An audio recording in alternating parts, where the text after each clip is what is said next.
Hello, Fed Phoenix family.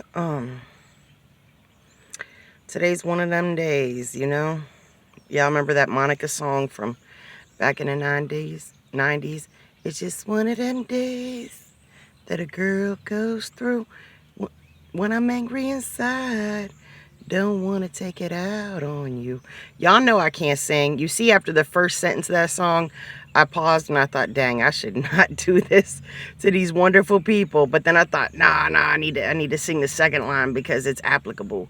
But y'all know I can't sing. I only, added that little snippet for those who are unfamiliar.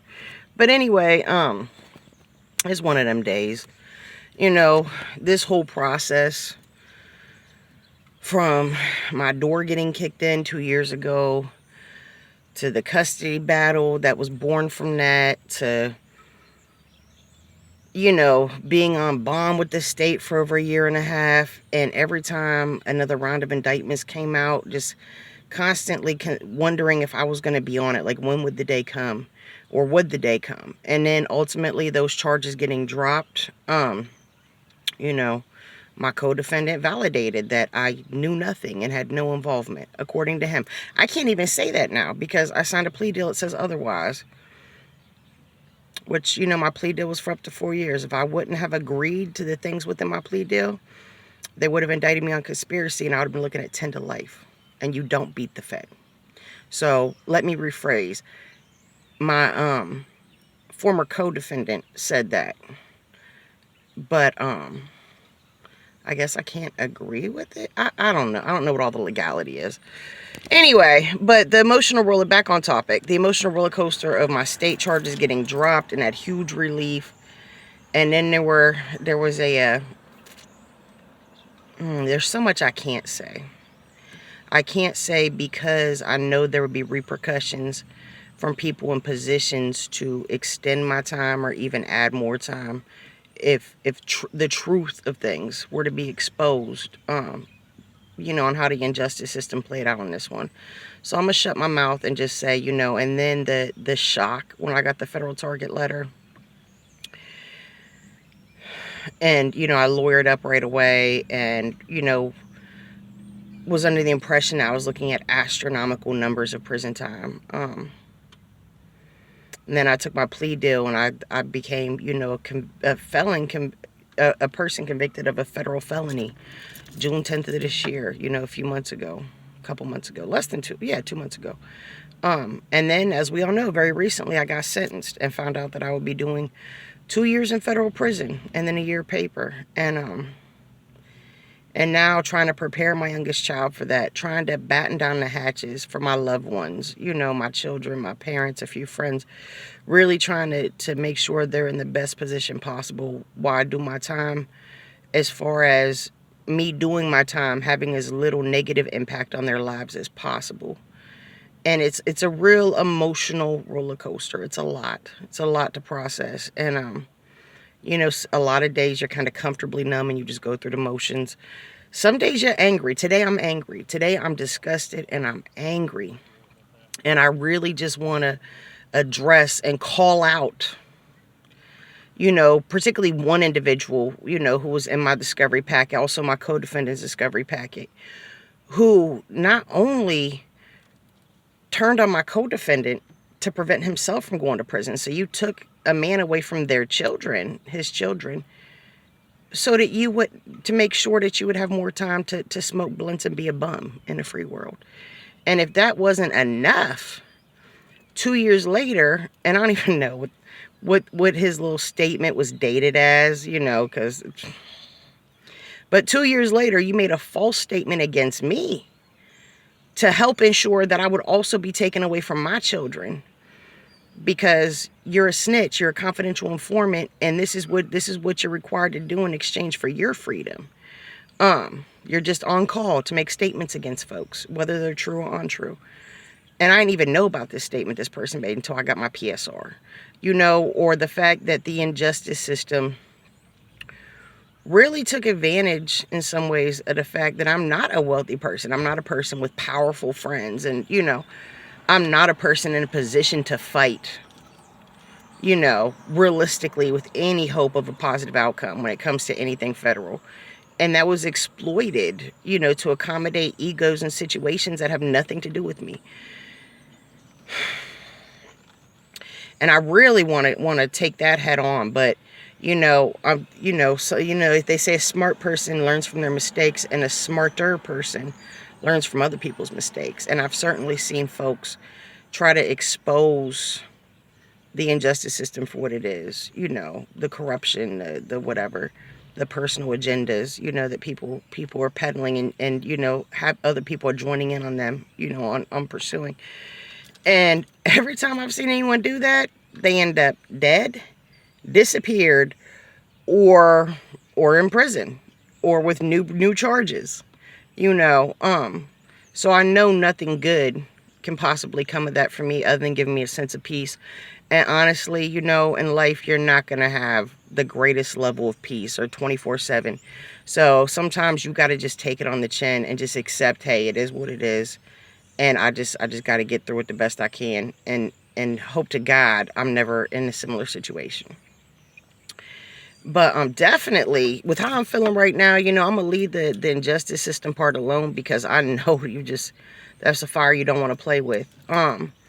But a part of me really wants to make a video with documentation because I got receipts. Ain't nothing I've said about myself or other folks that, one, about other people I won't say to their face, and two, that I can't back up with documentation. That I don't do gossip, I don't do drama, but I sure enough deal with reality and don't mind, making other people do the same. But because I'm comfortable with reality. Reality is just fine by me. But it's a lot of people in this world who live a lie, and reality is a very scary place for them. And there's some of those people I wouldn't mind seeing in what is a scary place for them. Because my reality is certainly, my truth is certainly overwhelming. But, I definitely want to really just go for the neck verbally, of course. I would never threaten or intimidate a witness. But go for the neck with proof, with receipts of the individual, the private citizen who really got the ball rolling against my co-defendant and subsequently, here recently made a false statement against me as well to help with the prosecution of me. But I'm going to leave that alone, certainly now, certainly until after I'm out of prison, after I'm off paper. And I mean, in all fairness, by then, 3 years from now, I'll probably just decide that, let sleeping dogs lie. It isn't even worth it. And karma has a way of working itself out. So by then, maybe this person will, walk in front of a moving bus or something. And that was not a threat, just to clarify. But I'm simply referring to, in general in life, bad things happen to people who do bad things to others. Which is why I try to consciously do things when dealing with other folks with a good intention. But I'm frustrated. I'm angry. I feel like things have been taken away from me and those closest to me that should not have been. Or the way that it was gone about, by various parties was real shady and just real unjust. But I have to remind myself that, whether something is just or unjust, fair or unfair, true or not true, at the end of the day, life is not going to be fair. To have any expectation of fairness in this life is completely unrealistic most of the time, or much of the time. You're not going to get fairness in this life. You're not going to get justice in this life. You're not going to get handled according to your character the way that you should more often than not. And, for good and bad, but I'm just frustrated. I'm really annoyed today. Yesterday I was sad. I was sad, and I was having a really hard time not thinking about all the things that will happen, good and bad, during this next couple of years that I will not be able to be present for. And the day before that, I was numb. There was, the day before that, everything just felt surreal, and I was comfortably numb. But today I'm angry. Today I'm frustrated, and you may be thinking, if that's angry ain't that bad, because I'm not a person who gets angry and gets reckless with my mouth. I'm not a person who typically gets angry and starts screaming or whatever. I don't do all that. You know, I've learned in life that when you find yourself upset, whether you're mourning, whether you're angry, whether you're overwhelmed, it's most advisable during those times of your life, more than any other part of your life, to really be cautious with your words and your actions. You don't want to make decisions or act or speak in a way that is solely emotional, because that often has ramifications that you really would rather not. You know, in retrospect, you will always regret these things. But so 52 days roughly before I self-surrendered to prison, and just checking in with y'all. You know, I'm really committed to documenting this whole process. So other people, when they find themselves in my position, you know, they'll kind of know what to expect, and they'll have more information to help them navigate. And those who just have a general curiosity that will never be in this position or have never been in this position, you know, to educate in that sense too, to inform. And those of you who have been in my position, past tense, you know, maybe y'all, you know, or just you, anybody, you know, maybe y'all can provide some insights or some support or whatever. I know for sure I've definitely gotten a lot of, you know, emotional, moral support, you know, by people on my YouTube channel, and I greatly appreciate it. It means the world to me, seriously. Like, I'm not a super emotional person. I don't like to cuddle. I don't like to be touched more often than not, unless you're my child or you're a friend I haven't seen in a while, so you're going in for the quick hug, or a friend's mama, you know, or my significant other. And even then, I don't like public displays of affections, and I'm not into cuddling and stuff. I'm just a person, and it's probably a trauma response, really. I've always been like this as long as I can remember, and I would say it's probably a trauma response, kind of thing. But I've always been not a person who's very emotionally needy or clingy, and doesn't really like that in other people when it's directed towards me. But you know, having said that, I can say that I'm human, and I have feelings, and I have emotions, and I have emotional needs. And certainly my emotional need for moral support through this stage of my life, this difficulty, has greatly been assisted by those of you who, you know, who watch my videos and who comment and are just generally supportive. And it really has been a significant comfort to me, and I just want to acknowledge that.